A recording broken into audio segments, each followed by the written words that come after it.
অরিত্র, আমরা যারা ডিফেন্সের লোক নই, আমরা যারা সাধারণ মানুষ, আমরা যারা যুদ্ধটাকে থার্ড পার্সন হিসেবে দেখি, তৃতীয় ব্যক্তি হিসেবে বাইরে থেকে দেখি, যারা যুদ্ধে অংশ নিই না, তাদের জন্য টেকনিক্যালিটির চেয়ে গুরুত্বপূর্ণ হলো যুদ্ধের কারণ এবং তার এফেক্ট, যুদ্ধের পরে যা হয়। যুদ্ধের কারণ হিসেবে আমি যেগুলো দেখতে পাচ্ছি, তাতে ইসরায়েল যে হামলা চালিয়েছে আমার মনে হচ্ছে এটা জাস্টিফাইড। ওই নিউক্লিয়ার পরিকাঠামোর ওপর হামলা করা জাস্টিফাইড এই কারণে, কারণ ওই নিউক্লিয়ার পরিকাঠামো ওখানে থাকারই কথা ছিল না। কিন্তু এবার প্রশ্ন উঠে আসে এফেক্টের। আমরা কথা বলছি ভারতের ওপর বিরাট এফেক্ট পড়বে, তাহলে কি এই যুদ্ধটা ইরান যা ইচ্ছে করবে কিন্তু যুদ্ধ করা যাবে না, এমন বিষয়টা কি অরিত্র? দেখুন, প্রথমেই আগে আমাদের বুঝতে হবে যে এই যুদ্ধটা আজকে এই পরিস্থিতি হলো কেন। ইন্টারেস্টিংলি আজকে ইরান এবং ইসরায়েল যে একটা কনফ্লিক্টে জড়িয়ে পড়েছে, আমরা একটু পেছনে চলে গেলে দেখব যে সম্পূর্ণ পরিস্থিতিটা অন্যরকম ছিল। 1948-এ যখন ইসরায়েল জাতি হিসেবে আত্মপ্রকাশ করলো, তখন যখন অন্যান্য সমস্ত মানে আরব অ্যালাইজ যারা, তার মধ্যে ধরুন ইজিপ্ট, সিরিয়া, জর্ডান, এরা যখন সম্পূর্ণ অস্বীকার করতে আরম্ভ করেছিল ইসরায়েলকে একটা নেশন হিসেবে, তখন কিন্তু অদ্ভুতভাবে ইরান অন্যতম লিডারশিপ রোল প্লে করেছিল শাহ মোহাম্মদ রেজার আমলে, যারা ইসরায়েলকে কিন্তু অ্যাকসেপ্ট করেছিল, অ্যাকনলেজ করেছিল এবং তাদের মধ্যে একটা মৈত্রী সম্পর্ক ছিল।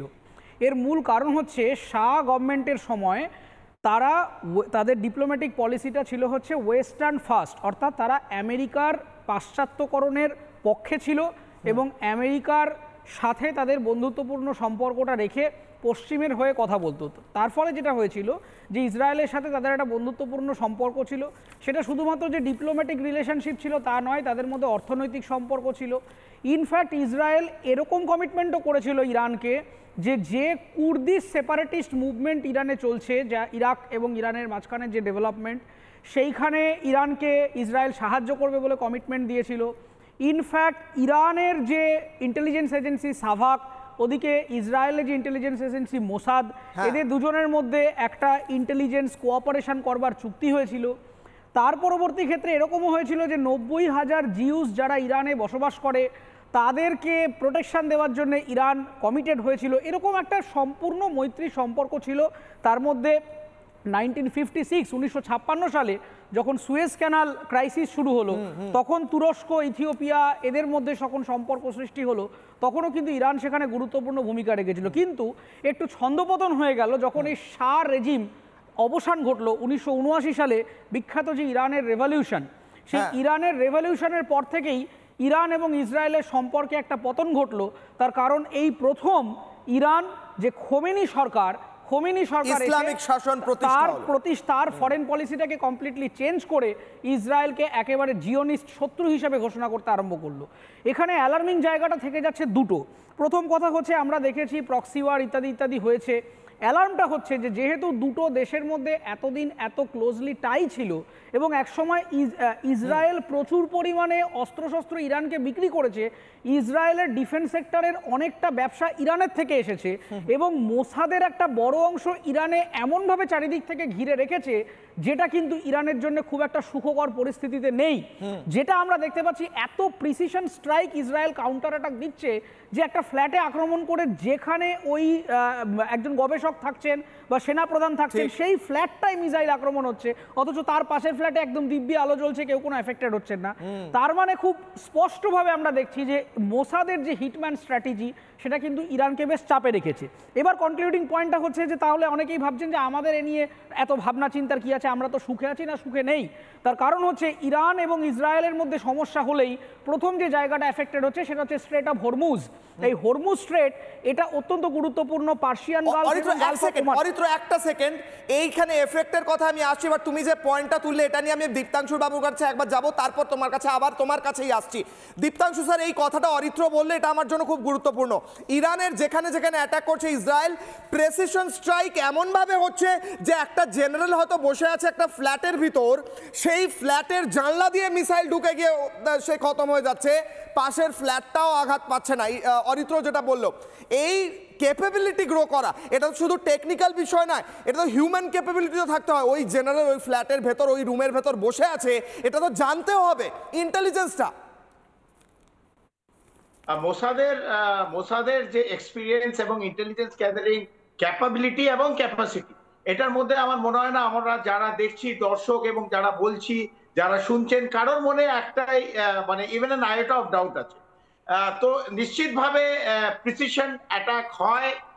আমরা ভারতবর্ষ অপারেশন সিন্দুরের প্রিসিশন অ্যাটাক করেছে এবং নট নেসেসারিলি মোসাদের লোক থাকতে হবে। We have many agents all over the world. India আমাদের ভারতবর্ষের বহু এজেন্ট আছে বিভিন্ন জায়গায় এবং শত্রু দেশে থাকে সেই এজেন্ট থাকে।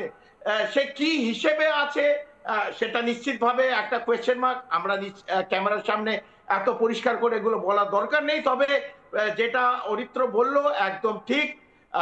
এজেন্টস থাকুক, মোসাদ থাকুক, তার ইন্টেলিজেন্স গ্যাদারিং থাকুক, তার স্যাটেলাইট ইমেজারি থাকুক, অথবা যে জেনারেলকে মারা হয়েছে এখন যে চিফ অফ স্টাফকে, অনেকে বলছে যে আসিম মুনি তাকে একটা ঘড়ি দিত, তার মধ্যে একটা চিপ ছিল। So therefore it is a GPS enabled chip এবং ওনার movement was gathered by Israel Mossad and তারপর প্রিসিশন অ্যাটাক হয়েছে। কিন্তু তার থেকে বড় যেটা আমি আগে বলেছিলাম এবং অরিত্র যেটা দিয়ে শেষ করলো, যেটা আপনি তাকে ব্রেক করলেন, হচ্ছে যে স্ট্রেট অফ হরমুজ অথবা পার্সিয়ান গালফ যাই বলেন, এইখান থেকে 24% তেল সরবরাহ, যে এনার্জি সরবরাহ পুরো বিশ্বে, বিশেষ করে চায়নার দিকে, সাউথ এবং সাউথ ইস্ট এশিয়ায় কিন্তু ওই খান দিয়েই হয় এবং অন্যান্য রাষ্ট্রেও যায়। সেই জায়গা থেকে দেখতে গেলে যদি এই স্ট্রেট অফ হরমুজ অথবা পার্সিয়ান গালফ কোনোভাবে আটকে দেয় ইরান, এই যুদ্ধ এটা যদি লম্বা চলে আর আপাতত শেষ না হয়, এর এফেক্ট যেটা দীপাঞ্জন বাবু বললেন এবং অরিত্র বলল, আমরা কিন্তু সবাই তার ভাগিদার হব। যদিও ইন্ডিয়া খুব কম তেল, ইন্ডিয়া মাল্টিপল জায়গা থেকে তেল নেয়, not only Iran, but Iran থেকেও আমরা 3% অফ অয়েল ইম্পোর্ট করি। সেটাও কিছুটা কিছু এফেক্ট আমাদের ওপর হবে যদি বিশ্বে, যেটা আপনি বললেন 7% জাম্প ইন ওয়ান নাইট, এক রাত্রিরে 7% জাম্প হয়েছে, সেটার এফেক্ট আমাদের নিশ্চিতভাবে পড়বে। বেশ, অরিত্র শেষ করো। অরিত্র। হ্যাঁ দেখুন, একেবারে সেই জায়গা থেকেই, তবে আমরা ভাগ্যবান যে ভারতবর্ষের বিদেশ মন্ত্রক আগেই মোটামুটি একটা ইঙ্গিত পেয়েছিল যে মধ্যপ্রাচ্যের অবস্থা এবং আরব বিশ্বের অবস্থা খুব একটা ভালো জায়গায় নেই। সেই কারণে আমাদের বিদেশ মন্ত্রকের পূর্ববর্তী ইঙ্গিত থেকে আমরা বেশ কয়েক বছর ধরে কিন্তু আমাদের বাণিজ্যের যে পোর্টফোলিও সেটাকে ডাইভার্সিফাই করেছি। আমরা দক্ষিণ এশিয়ার অন্যান্য বহু দেশের সাথে আমরা আমাদের ট্রেড পার্টনারশিপ স্থাপন করেছি, ইউরোপের সাথে স্থাপন করেছি।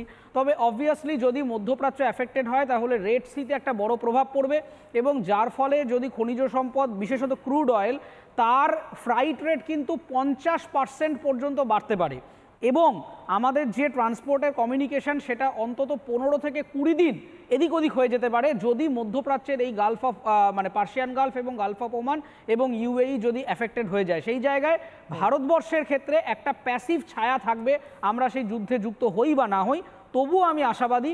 তার কারণ একটাই, পরমাণু যুদ্ধ এমন এক যুদ্ধ যে যুদ্ধ কিন্তু মুখে বলা যতটা সোজা, বাস্তবে তার ইম্প্যাক্ট এবং তার ক্ষতি কিন্তু সুদূর প্রসারী এবং একটা সভ্যতা পর্যন্ত ধ্বংস হয়ে যেতে পারে। সেই কারণে আমি আবার আমার কনক্লুডিং রিমার্ক এটাই যে প্রত্যেকটা দেশের রাজনৈতিক, ধর্ম, জাতি ইত্যাদি বিভিন্ন আইডেন্টিটি নিয়ে আমাদের লড়াই বিতর্ক থাকতে পারে, কিন্তু অস্ত্র তোলার আগে, পরমাণু অস্ত্র তোলার আগে আমাদের কিন্তু সভ্যতার কথাটা মাথায় রাখতে হবে। নানা ধরনের কন্টেন্ট দেখার জন্য লাইক করুন, শেয়ার করুন আমাদের ফেসবুক পেজ, সাবস্ক্রাইব করুন আমাদের ইউটিউব চ্যানেল। পাশাপাশি অন্যান্য ব্রেকিং নিউজের জন্য অবশ্যই চোখ রাখুন রিপাবলিক বাংলায়।